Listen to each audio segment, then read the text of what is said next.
এতেকাফ, এতেকাফের মশলা, এটা ওয়াজিব হোক, এটা সুন্নত মুআক্কাদা হোক, এটা নফল হোক, প্রত্যেক এতেকাফ শুদ্ধ হওয়ার জন্য নিয়ত কি? ফাহিয়া শর্তু সাহাতিহি, হির মর্যাদা এতেকাফ। ওয়াবাল एतकाफ, एतकाफ का मसला भैया शर्त साहती, एतकाफ सही होने के लिए नियत क्या है? भैया ये तो नियत मुअन्नस, ये भैया मर्जा हलो नियत भैया शर्त साहती। वाजिबन काना सुन्नतन, वो एतकाफ चाहे क्या हो? वाजिब हो या सुन्नत हो, आओ नफलान या नफल हो, प्रत्येक एतकाफ वाजिब हो, सुन्नत हो, नफल हो, शुद्ध হওয়ার জন্য ওয়ামাল কাফারাত। তো সেজন্য তোমরা এখন আসবা পড়তেছ, ফেকা পড়তেছ, তোমরা এটা খেয়াল রাখবা। কোনো অসুস্থ ব্যক্তি যে কোনো কারণে মাহে রমজানে রোজা রাখতে পারছে না, তুমি ওই বাচ্চারা যদি সোয়াবের নিয়তে রমজানের শেষ 10 দিন মহল্লার মসজিদে কি রাখতে চাই, তাকে বঞ্চিত করবে না। সে তার সুন্নতে মুআক্কাদা আদায় না হলেও কি হবে? এটা নফল আদায় হয়ে যাবে, কারণ নফলের জন্য রোজা শর্ত নয়। ওয়ামাল কাফারাত, এটা কাফারার মসলাও না। নিয়ত শর্ত সাহাতাহা ইতকান আও সিয়ামান আও ইতামান। কাফারা 3 প্রকার আমাদের দেখো।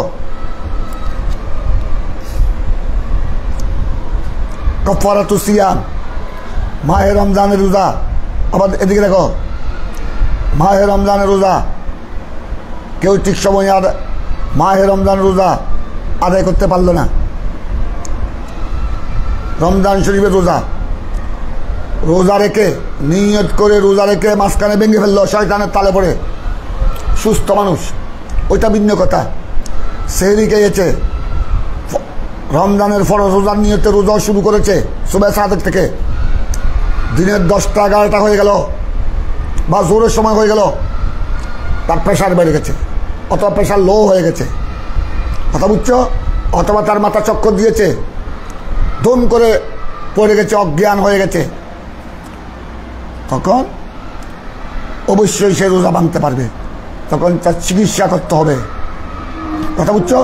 ওই অবস্থায় যদি সে রোজা রাখে তখন হবে লা তুলকু আইদিকুম ইলা তাহাল্লুকা, লা তুলকু ওয়ালা তুলকু আইদিয়াকুম ইলা তাহাল্লুকা, তুলকু বিআইদিকুম ওয়ালা তুলকু বিআইদিকুম ইলা তাহাল্লুকা। খবরদার তোমরা তোমাদের নিজের, এখানে আইদি মানে হাত, ইয়াদুনের বহু বচন, এখানে হাত থেকে মোরা জাত, জুস বলে কুল মুরাদ লওয়া হয়েছে, জিকরুল জুস ইরাদাতুল কুল। আল্লাহ তাবারক ওয়া তাআলা এই আয়াতে পাকের মধ্যে হাতের কথা বলেছেন। হাত হলো একটা অংশ, শরীরের একটা জুস বলে এখানে অর্থ হবে তোমরা তোমাদের জাতকে, তোমাদের আত্মাকে, তোমাদের শরীরকে ধ্বংসের দিকে ঢেলে দিও না, মশলাকে আলবার বাড়ির জন্য।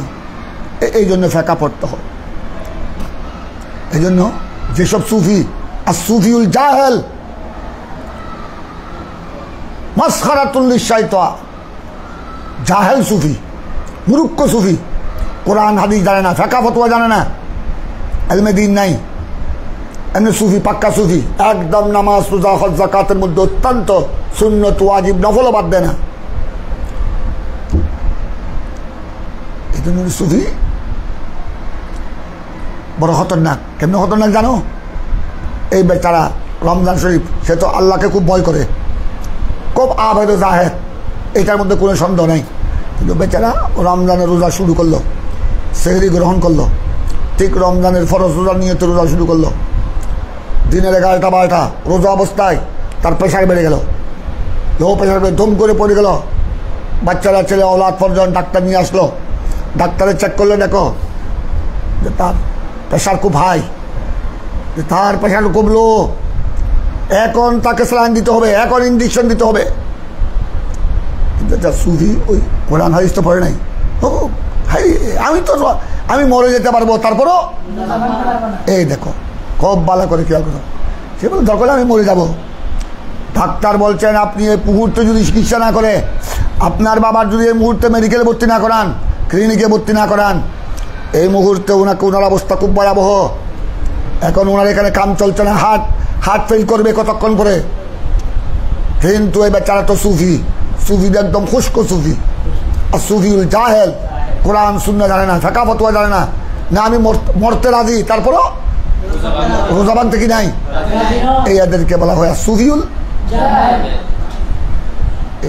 এদের এই বেচারাদের খুব ভালো করে রমজানের রোজার মোহব্বতে কি ভাঙলো না, না ভাঙে কিছুক্ষণ পরে মারা গেল। সে সে কি সোয়াবের দিকে হলো না, সে নিজকে নিজে ধ্বংসের দিকে ঢেলে দিল। এটা তো গোটা একটা আত্মহত্যার মতো হয়ে গেল। বিষকে প্রাণ দেওয়া যেরকম, সাত থেকে পড়ে নিজে নিজে সাত থেকে পড়ে মরে যাওয়া যেরকম, ফাঁস খেয়ে মরে যাওয়া যেরকম, এরকম হয়ে গেল। সোয়াবের জায়গা কি হয়ে গেল, কোয়াপ হয়ে গেল। সোয়াব की जगह में कबाब बन गया। তো একমাত্র সেদে আজকা সোয়াব করতে গিয়ে সে তো গুনার বাগি হয়ে গেল, সেদিন নিজের নফসকে ধ্বংস করে দিল। এটাতে এহলাকুন নফস, একটা জানকে ধ্বংস করলো, এটার জবাবটা তাকে দিতে হবে। এটা কত বড় একটা গুনাহ হয়ে গেল, এই জ্ঞান তো তার কাছে। এই কারণে সে চিকিৎসা গ্রহণ করলো না, কিন্তু মৃত্যুকে কি করলো, মৃত্যুকে গ্রহণ করলো। এই ধরনের সুফি জাহেলকে বলা হয়েছে মাসখারাতুল লিশ-শাইতান, শয়তানের ঠাট্টার স্থল। শয়তান এদেরকে নিয়ে কি করে, ঠাট্টা করে, মজাক করে। এই জন্য খেয়াল রাখবা, এই এলমে ফেকা লাগবে। এই জন্য এলমে ফেকায় তোমাকে দিক নির্দেশনা দিচ্ছে যে না, এই অবস্থায় তোমাকে রোজা ভাঙা ফরজ তোমার উপর। যখন আমাদের দেখো, যখন তবিবে হাজেক আর তবিবুল মুসলিমুল হাজিক, পারদর্শী অভিজ্ঞ একজন ভালো ডাক্তার, অভিজ্ঞ মুসলিম ডাক্তার, মুসলমান হতে হবে, মুসলিম পারদর্শী অভিজ্ঞ ডাক্তার তোমাকে পরীক্ষা করে চেক করে এখানে মেশিন লাগিয়ে যখন উনি কনফার্ম হয়ে গেল যে না ওনার অবস্থা সিরিয়াস, তোমার আব্বাকে এখন এই মুহূর্তে রোজা ভাঙতে হবে, তার চিকিৎসা করতে হবে, এই মুহূর্তে তাকে গ্লুকোজ দিতে হবে, এই মুহূর্তে তাকে ইঞ্জেকশন দিতে হবে, এই মুহূর্তে এই ট্যাবলেট এই ক্যাপসুল তাকে খাওয়াইতে হবে, নতুবা তার জানের কি আছে, তার জানের খতরা আছে। কথা বুঝছো? এই তোমাকে এলমে ফেকা এটা মশলা বলেছে। উনি ওই মুহূর্তে শুধু রোজা ভাঙা নয়, ওনার রোজা ভাঙা জায়েজ নয়, ওই মুহূর্তে ওনার উপর রোজা ভাঙা ওয়াজিব। কি জন্য? নিজের জানকে। তোমার জান থাকলে না তুমি রোজা রাখতে পারবা, জানো যদি চলে যায় তুমি কি আর রোজা রাখতে পারবা? তুমি কি আর নামাজ পড়তে পারবে? এই জন্য এই হলো এলমে দ্বীন। এই জন্য এলমে দ্বীন এটা কত বড় গুরুত্বপূর্ণ। দেখো কথাটা বুঝেছ? এই আলেমের ফজিলত তোমরা যেটা কিতাবুল আলমে পড়েছ, ফজলুল আলমে আল আবেদ, ফজলুল আলমে একজন, এই আবেদ মানে ওই সমস্ত সুফি জাহেল, সুফি আবেদ, এদের উপর একজন হক্কানি আলেমের ফজিলত কিরকম?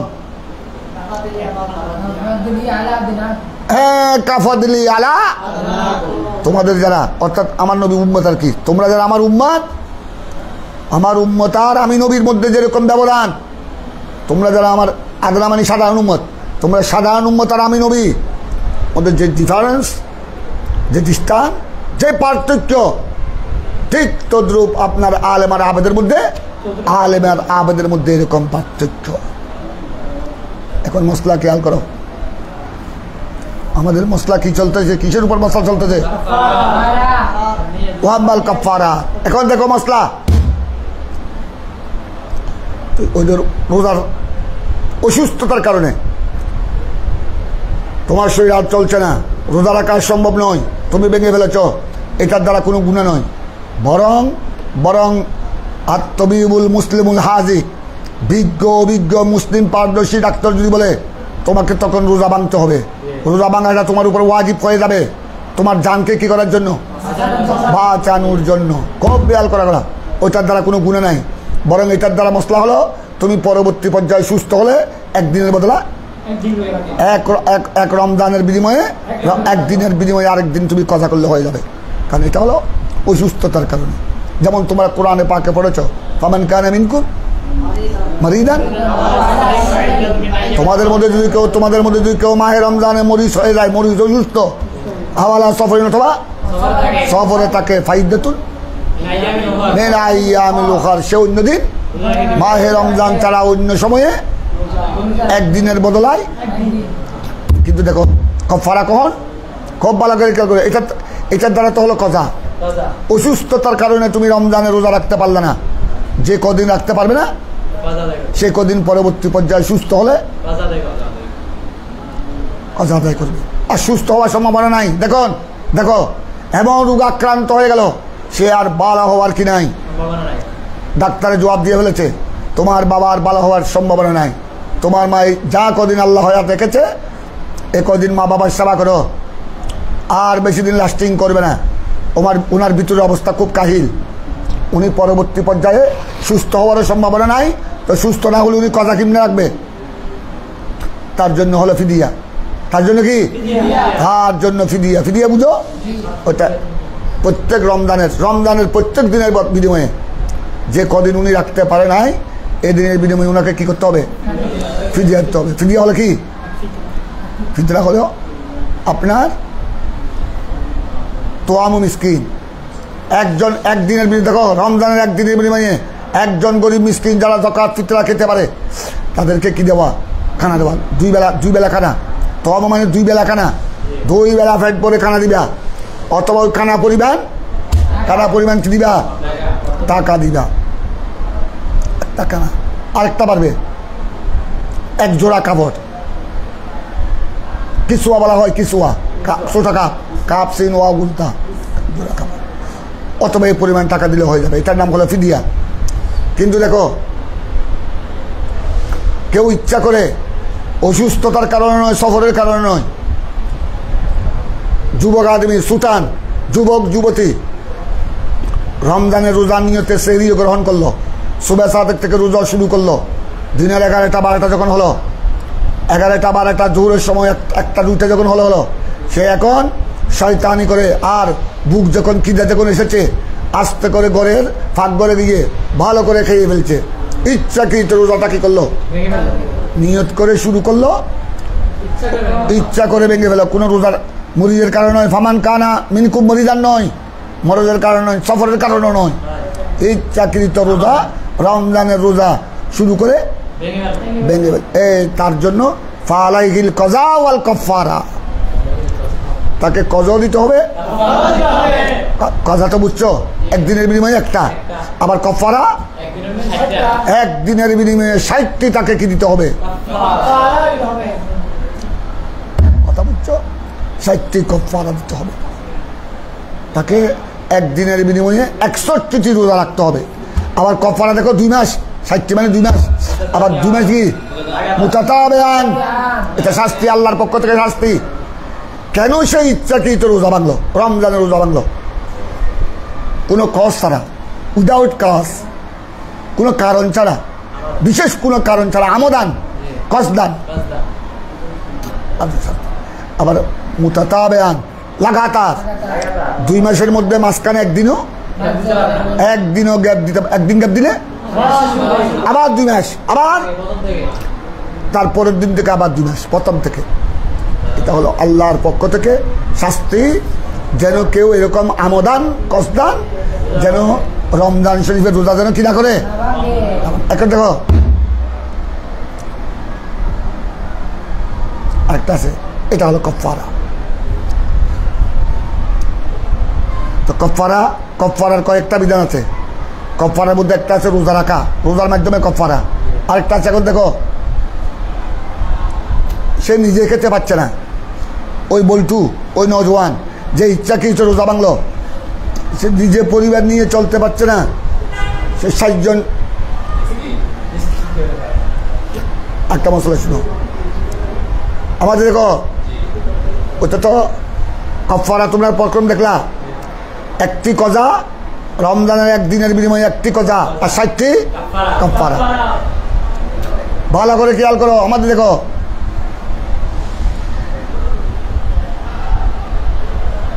ধুম করে সে, তাকে তো একটি কজা একটি কাফারা আদায় করতে হবে।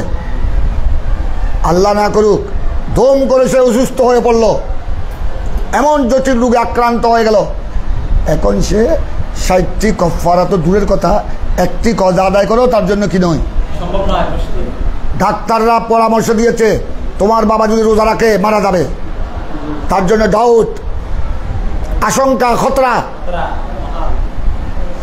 রোজা যদি কফারা যদি আদায় করতে না পারে তখন তার জন্য ইতামু সিত্তিনা মিসকিন, ইতামু 60 জন মিসকিনকে দিতে হবে, 2 বেলা হাত দিতে হবে 60 জন মিসকিনকে। খুব ভালো করে খেয়াল করো।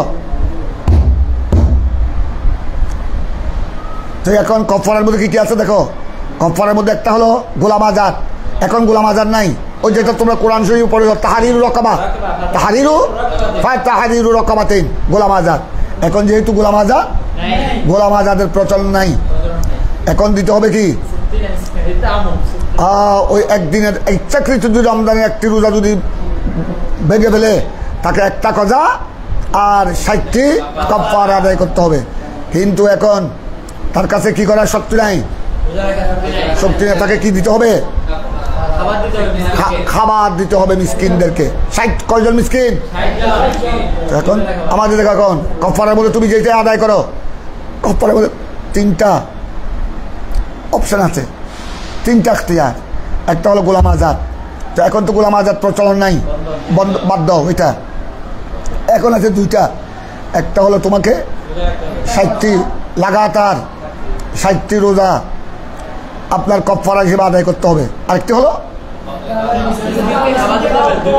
যেটাই তুমি কফারা হিসেবে আদায় করো, একটি কজা 60টি কফারা, অথবা এটা না হলে 60টি মিসকিন, যেটাই তুমি কফারা আদায় করো নিয়ত করতে হবে আল্লাহ আমি এই 60টি কফারার নিয়তে রোজা রাখতেছি, আমি যে রমজানের রোজা ভঙ্গ করেছি ইচ্ছাকৃত, এটার কফারা নিয়ত করতে হবে। অথবা যদি রোজা রাখতে না পারো 60 জন মিসকিনকে কি করতে হবে, খাবারের সময় নিয়ত করতে হবে। আল্লাহ মুখে না বললে মনে মনে নিয়ত করবে, এই 60 জন মিসকিনকে আমি যে খাবার দিচ্ছি আমার রোজার, রমজানের রোজার কফারা পাবো। তো যেটাই তুমি কফারা আদায় করো কি করতে হবে, তো কি বোঝা গেল মশলা, কফারা আদায় করার জন্য এইটা বলে চোয়াম্মাল কফারা। যত প্রকারের কফারা আছে, কফারা শুনো, মাহে রমজানের রোজা ভঙ্গ করলে ওখানে কফারা আছে। কফারা তু জাহার, তোমরা জাহারের মশলা পড়েছ, স্ত্রীর সাথে জাহার করলে ওইটাও কি দিতে হবে, কফারা দিতে হবে। যত প্রকারের কফারা আছে, আবার কসম ভঙ্গের কফারা আছে, যেটাকে বলা হয় কফারাতুল ইয়ামিন, কফারাতুল ইয়ামিন, তোমরা এটা পড়েছ। কসমের কফারা আছে, কফারা যেটা হোক, কসমের কফারা তো তোমরা পড়েছ। কসম ভঙ্গ করলে কফারা কি, গোলাম আজাদ তো নাই, এটা বাদ দাও। এখন কসমের কফারের মধ্যে কি 60 জন নয়, 60 জন হলো রমজানের রোজা ইচ্ছাকৃত রাখার পর কি করলে, ভেঙে ফেললে। কথা বুঝছো, কোনো রুক টুক ছাড়া। কসমের কফারা কি জানো, 10 জন, 60 জন নয়। 60 জন হলো কোথায়, রমজানের রোজা ইচ্ছাকৃত যদি ভঙ্গ করে রাখার পর। তারপর শুনো, কসম ভঙ্গ করলে কফারা হলো কজন, 10 জন মিসকিনকে কি করতে হবে, 10 জন মিসকিনকে 2 বেলা খাবার দিতে হবে। এখন 10 জন মিসকিনকে নিজের পরিবারের খাবার জোগাড় করতে উনি মুশকিল, উনি 10 জন মিসকিনকে 2 বেলা খাবার কেমন দিবে, তখন তার জন্য হলো 3টা রোজা, সালাসাতু 3টা রোজা। কসমের কফারার নিয়তে 3টি রোজা রাখতে হবে তাকে। এগুলো হলো কিসের কফারা, তো মোটামুটি কফারা যত প্রকারের কফারা আছে। রমজানের রোজা ভঙ্গ করলে রোজার কফারা, কফারাতু সিয়াম, কফারাতু সিয়ামে রমজান, কফারাতু, আরেকটা হলো কফারাতু জাহার, আরেকটা হলো কফারাতুল ইয়ামিন। যে কোনো বিষয়ের কফারা হোক, কফারা আদায় শুদ্ধ হওয়ার জন্য কি শর্ত, তোমাকে নিয়ত করতে হবে আমি এগুলো আমার কসম ভঙ্গ করেছি, এগুলি কসম ভঙ্গের কফারা। আমি এটা আমার স্ত্রীর সাথে জাহার করেছি, আমার স্ত্রীকে আমার মায়ের সাথে তুলনা করেছি, এটার কফারা। আমি এটা রোজা ইচ্ছাকৃত রমজানের রোজা ভঙ্গ করেছি, এটার কফারা তোমাকে নিয়ত করতে হবে। ওয়ামাল কফারা, কফারা কা মসলা नियत शर्त सहात खार मर्जा कफ़ारा सही होने के लिए नियत क्या है, इत्कान এটা গোলাম আজাদ হোক, ইতকার মানে গোলাম আজাদ করা, আও সিয়ামান রোজা হোক, আও ইতাহামান অথবা মিসকিনকে খাবার দেওয়া হোক, যেটাই তুমি আদায় করো, গোলাম আজাদ করো, এখন তো গোলাম আজাদ সম্ভবপর নয়, রোজা রাখো অথবা মিসকিনকে খানা পরিবেশন করো, যেটাই তুমি কফারা আদায় করবে ওইটা কি করতে হবে? নিয়ত করতে হবে। নিয়ত ছাড়া কফারা শুদ্ধ হবে না। তো এখন তোমরা এগুলো সব মশলা তোমরা দেখতেছ, কোন কোন ইবাদত শুদ্ধ হওয়ার জন্য নিয়ত শর্ত, কোন কোন ইবাদত, তার মধ্যে একটা মশলা হলো কফারা। কফারা জাহারের কফারা হোক, রমজানের রোজা ভঙ্গের কফারা হোক, অথবা কসম ভঙ্গের কফারা হোক, প্রত্যেক কফারা শুদ্ধ হওয়ার জন্য নিয়ত। এখন আসতেছে ওয়াম্মাদ দাহায়া। এখন তোমরা কোরবানির মশলা, এদের তোমরা কোরবানি করো কোরবানির দিনে, কোরবানি কা মশলা আলা ওয়াম্মাদ দাহায়া, কোরবানি কা মশলা ফালা বুদ্দা ফিহা মিন, একই কোরবানি শুদ্ধ হওয়ার জন্য নিয়ত শর্ত, ফালা বুদ্দা ফিহা মিনান নিয়া, কোরবানি সহি होने के लिए नियत जरूरी है, फला बुद्दा माने नियत जरूरी है, अर्थात नियत शर्त है, नियत शर्त है, কারণ এটা ইবাদতে মকসুদা, এটা কোরবানি, এটা ইবাদতে মকসুদা, এটাও শুদ্ধ হওয়ার জন্য কি করতে হবে? তবে এখন শুনো, তবে আমাদের দেখো, তবে কি নিয়ত করবা তুমি, এদিকে দেখো আমাদের দেখো, কি নিয়ত করবা কি কোরবানির জন্তু খরিদ করার সময় না জবাহের সময়? কোরবানির জন্তু খরিদ করার সময় না জবা করার সময়? আমাদের সাহেব আসবা বলছেন লাকিন ইনদাশরা, কোরবানির নিয়ত করতে হবে কোরবানির গরু কিনার সময়, লা ইনদাস জবাহে, কোন সময় নয়। এটা ইমামে একটা মশলা খেয়াল রাখবা। সাহেব আসবা ইবনে নুজাইম আল মিসরি এখানে কিতাবুল আসবার মধ্যে কোনো কোনো মশলা বলেছেন, অওলাটা তুলে ধরেছেন উনি, মূল মশলা ব্যাখ্যা করে নাই। আমাদের দেখো এগুলা উস্তাদ থেকে পড়তে হয় জন্য, তো এগুলা জায়গায় জায়গায় তোমাদেরকে হুঁশিয়ার থাকতে হবে। এখানে কিতাবুল আসবার মধ্যে কিছু মশলা আছে, উনি যেটা হলো অওলা, যেটা উত্তম, ওইটা তুলে ধরেছেন, আবার ওইটার একটা তফসিল ব্যাখ্যা তিনি তুলে ধরেন নাই। তো এগুলি তোমরা পড়ার সময় হুঁশিয়ার থাকতে হবে। এই একটা হলে মশলা, এটা কোরবানির মশলা, এটা ঠিক আছে। কোরবানি শুদ্ধ হওয়ার জন্য নিয়ত কি, এটা ঠিক আছে। কফারা শুদ্ধ হওয়ার জন্য যেভাবে নিয়ত শর্ত, ইতিকাফ শুদ্ধ হওয়ার জন্য যেভাবে নিয়ত শর্ত, তদ্রুপ কোরবানি শুদ্ধ হওয়ার জন্য নিয়ত শর্ত, এটা ঠিক আছে। এটা জমহুরের, এটা হাযা ইনদাল জমহুর, এটা জমহুরের মশলা, এটার মধ্যে কোনো ইখতিলাফ। তবে উনি যে বললেন লাকিন ইনদাস শারা, লা ইনদাস জবাহে, নিয়ত করতে হবে গরু, কোরবানি গরু কিনার সময়, খরিদ করার সময়, জবার সময়। এই মশলার মধ্যে তিনি ব্যাখ্যা করেন নাই। এইটার মধ্যে কিছু কথা আছে, ব্যাখ্যাটা শুনো আমার থেকে, ব্যাখ্যাটা শুনো। এটা হলো, মনে করো যদি উনি যে বললেন লা ইনদাস জবাহে, জবার সময় নয়, তো অনেকে আছে কোরবানি গরু কিনে নেয়, খরিদ করে নেয়, ওনার ঘরে চাষবাস আছে, উনি প্রত্যেক বছর কোরবানির জন্য গরু কি করে লালন পালন করে। ওনার গাভী যখন একটা বিড়ি বাচ্চা দেয়, অনেক চাষা, অনেক ঘরের মালিক, অনেক গরুর মালিক নিয়ত করে, আমার এই বাচ্চাটা খুব সুন্দর হয়েছে, রংটং খুব সুন্দর লাল, আমি এটা 2 বছর পরিপূর্ণ হলে কিনব, আমার ঘরের গরু আল্লাহর রাস্তায় আমি কোরবানি দিব। এরকম তোমরা জানো গ্রাম অঞ্চলে যাদের ঘরে গরু থাকে, এরা প্রায় ঘরের গরু দিয়ে কিনে, ঘরের গরু দিয়ে, ঘরের গরু তো আর কি করে নাই, এটা তো কিনে নেয়, হাট থেকে কিনে নেয়। তো এরকম ঘরের গরু উনি কোরবানির নিয়তে জবা করা, তো উনি তো ওইটা যখন খরিদ করে নাই, তো উনি তো কেনার সময় নিয়ত করতে পারে নাই। তো এখন তো অবশ্যই ওনাকে নিয়ত করতে হবে কোথায়, জবার সময়। তো কিন্তু ইবনে নুজাইম আল মিসরি আবার থেকে বোঝা গেল লা ইনদাস জবাহে, এটার থেকে তো বোঝা গেল জবার সময় নিয়ত করলে, জবার সময় নিয়ত করলে হবে না, কোরবানি হবে না। তাই ওনার এই ইবাদতের অর্থ অনুযায়ী দেখা যায় আমাদের গ্রাম অঞ্চলে, টাউনও বিভিন্ন এলাকায় যারা গরুর গরু দিয়ে কী করে কোরবানি করে, তো ওনার এই ফয়সালা অনুযায়ী, ইবাদতের মর্মার্থ অনুযায়ী তো বোঝা যায় তাদের কোরবানি হবে না। তো এদের কোরবানি না হলে এক ওয়াজিব কোরবানি কি কাঁধে থেকে যাবে? এই জন্য মশলা খেয়াল করবা। ওইটা যেটা বলেছেন এইটা হলো উত্তম। উত্তম মানে যারা কোরবানির জন্য গরু হোক, গরু, ছাগল, দুব্বা, বেড়া, উট, কোরবানির পশু যারা খরিদ করবে তাদের জন্য উত্তম হলো, তাও কি উত্তম হলো কেনার সময় কি করবে, কেনার সময় কোরবানি নিয়ত করবে। তখন খরির সময় কোরবানির কি করলে তাকে আর জবার সময় নিয়ত না করলেও চলবে। এইটাই হলো মাসলা। আর যারা শুনো, আর যারা নিজের ঘরের গরু দিয়ে কি দিবে, তারা তো অবশ্যই জবার সময় কি করতে হবে, তারা তো অবশ্যই জবার সময় নিয়ত করতে হবে। কথা বুঝছো?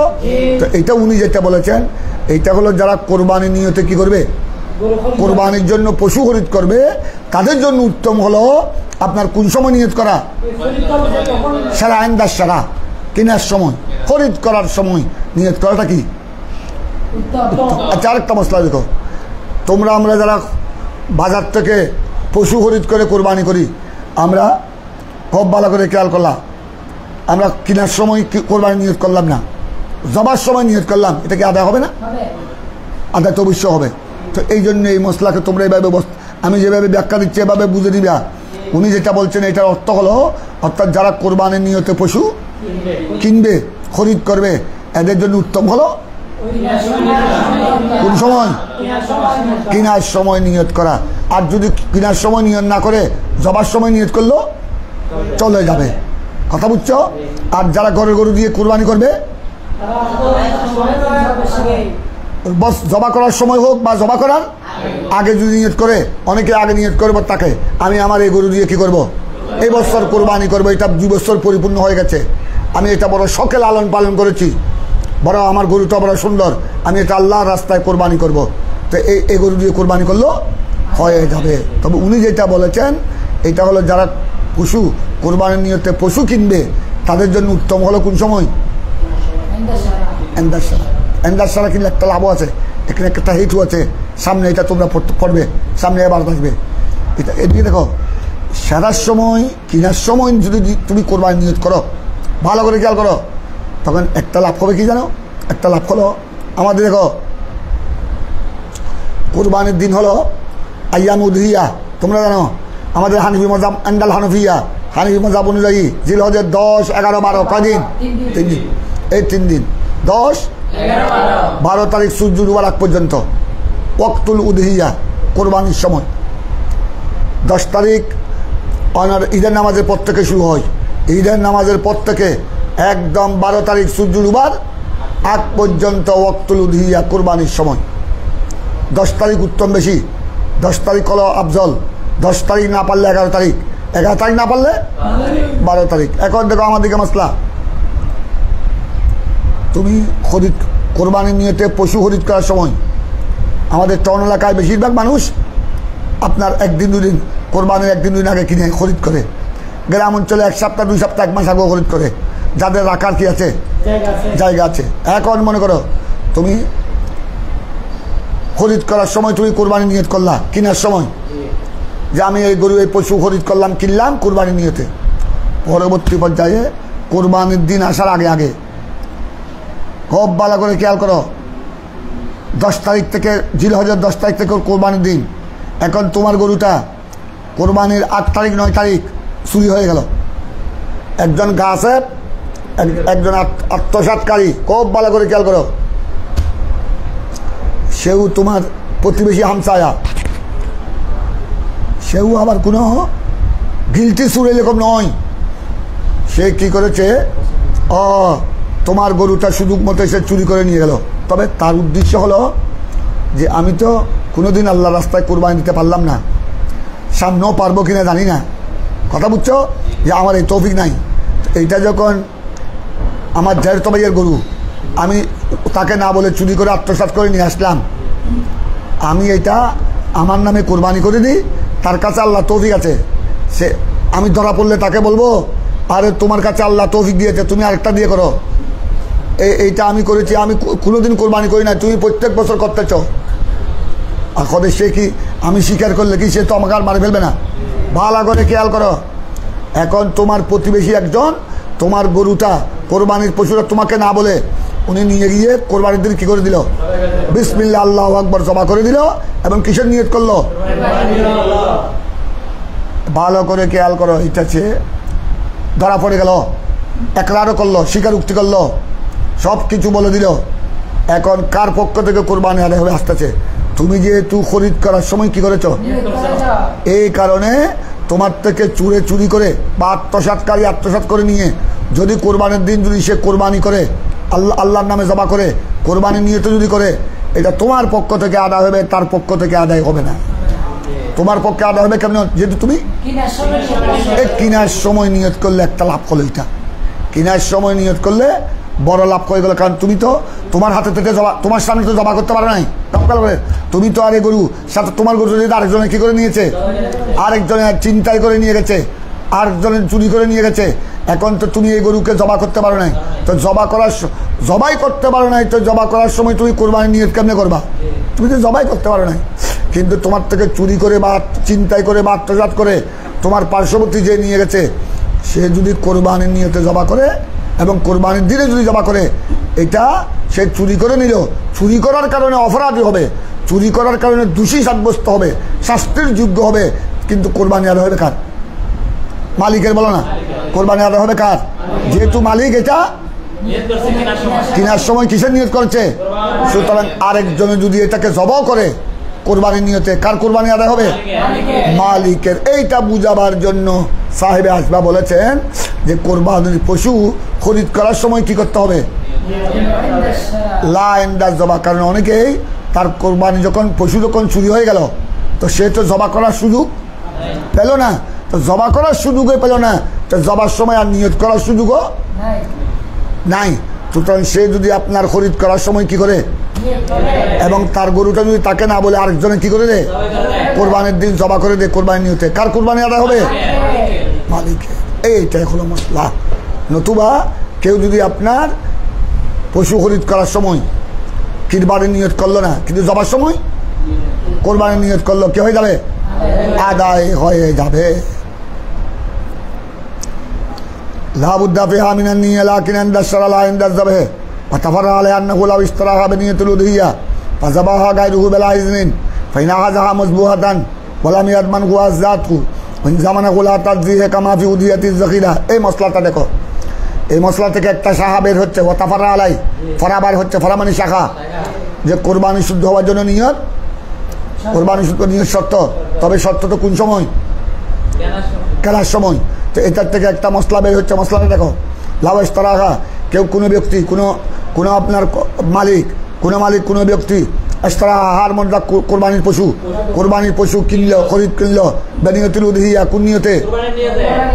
কোরবানির নিয়তে একটা পশু খরিদ করলো, কিন্তু ভালো করে খেয়াল করো, কিন্তু সে জবা করতে পারে নাই। ফাযাবাহা গায়রুহু, এটা কোরবানির দিন এটা জবা করে দিল,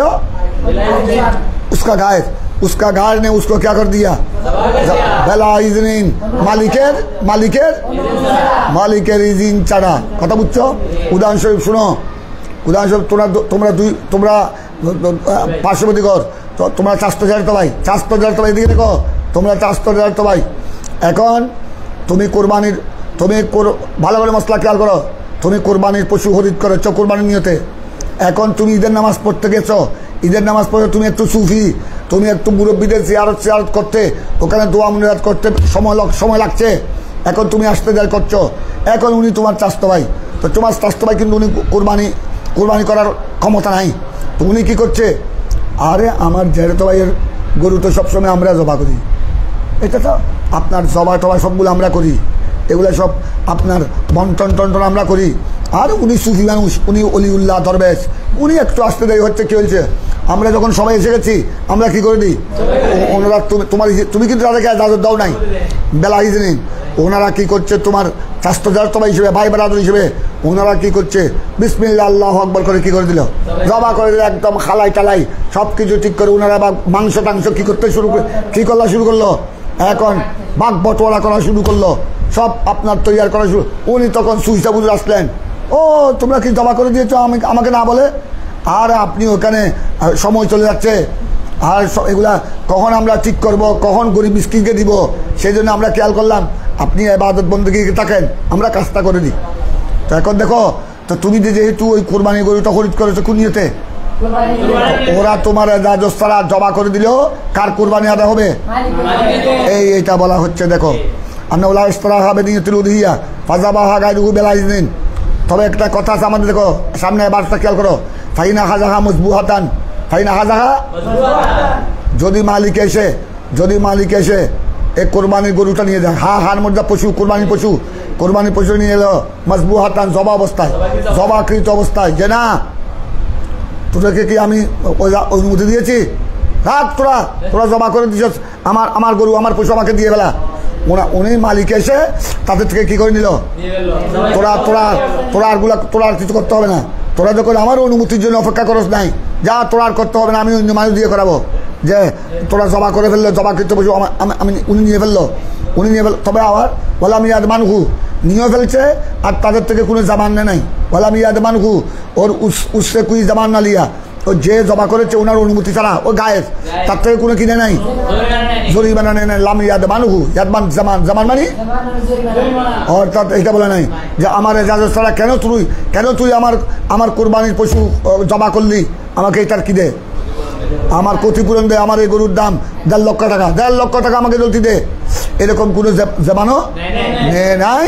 তারা জবা করছে, বস উনি রাগান্বিত হয়ে তাদের থেকে জবাকৃত পশু নিয়ে নিল, আর কোনো কিনে নাই, জরিমানা নেই। আজরাতুহু, उसकी तरफ से कुर्बानी जायज़ हो जाएगी।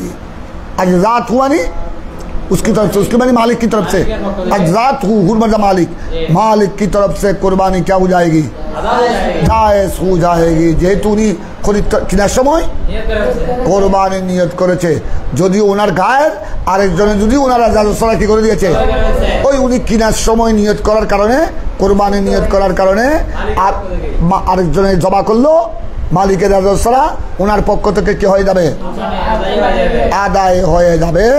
কিন্তু শর্ত হলো তখন যাবে গায়ের উনি মুসলমান হতে হবে, উনি কি হতে হবে, মুসলমান হতে হবে। আরেকটা হলো জায়েজ হয়ে যাবে কখন, যদি উনি জবাকৃত অবস্থায় পশু নিয়ে ফেলে এবং জরিমানা না নেয়। আসতে এখন আরেকটা দেখো, ওই দিন জামা নাকু যদি বলো না আমি গিয়া করবো না, আমি তোরা আমার রাজা জমা করছস, আমি এই গরু আর নিব না, আমি খাবো না, আমি গরিবকেও দিব না, আমার টাকা আমাকে দিয়ে দে, এটা আমি নিচে আমি 1.5 লাখ টাকা দিয়ে, আগে 1.5 লাখ টাকা আমার পরিশোধ কর। যদি কিনে ওই দামানাহু লা তাজজিহে, যদি কিনে জরিমানা, তখন ওনার পক্ষ থেকে, মালিকের পক্ষ থেকে আদায় হবে না। উনি আরেকটা ওই দিন না হলে তারপরের দিন উনি কোরবানির আইয়ামে কোরবানির মধ্যে উনি আরেকটা কি করতে হবে, আরেকটা কোরবানির নিয়তে জবা করতে হবে। আজান খতম হয়ে যায়। মশলা করে শুনো, যদি উনি দেখে মালিক এসে যদি তাদের থেকে জবাকৃত করে যদি নিয়ে নে আর কি দিয়ে নাই, তখন ওনার পক্ষ থেকে, আর যদি কিনে আর যদি জরিমানা নেয় তখন লা তাজজিহে, মালিকের পক্ষ থেকে মালিক কি তরফ সে জায়েজ না হোগা।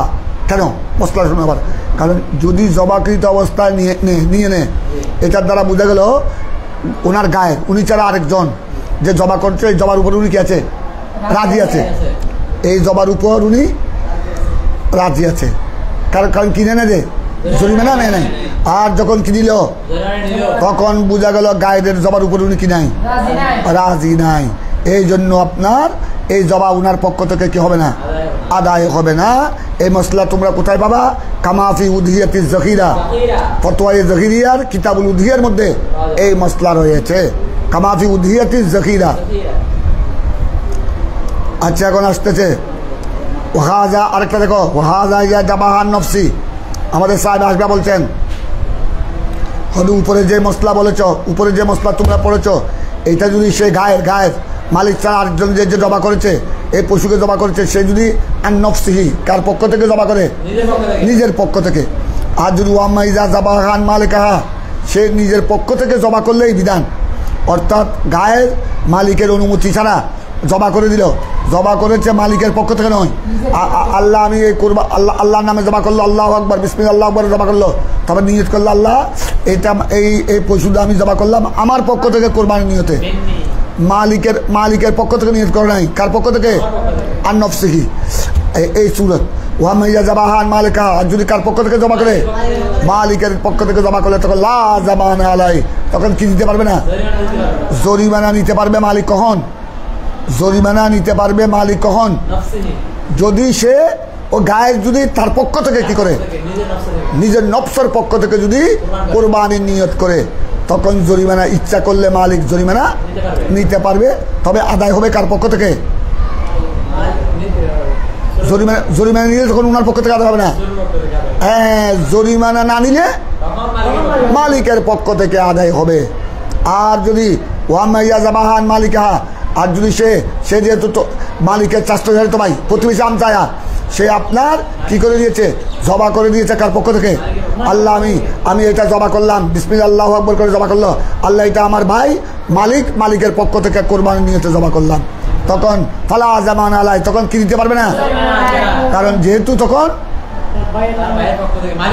মালিকের পক্ষ থেকে কোরবানি করা হয়েছে, তখন আর জরিমানা নেওয়ার একমাত্র জরিমানা নিতে পারবে কখন?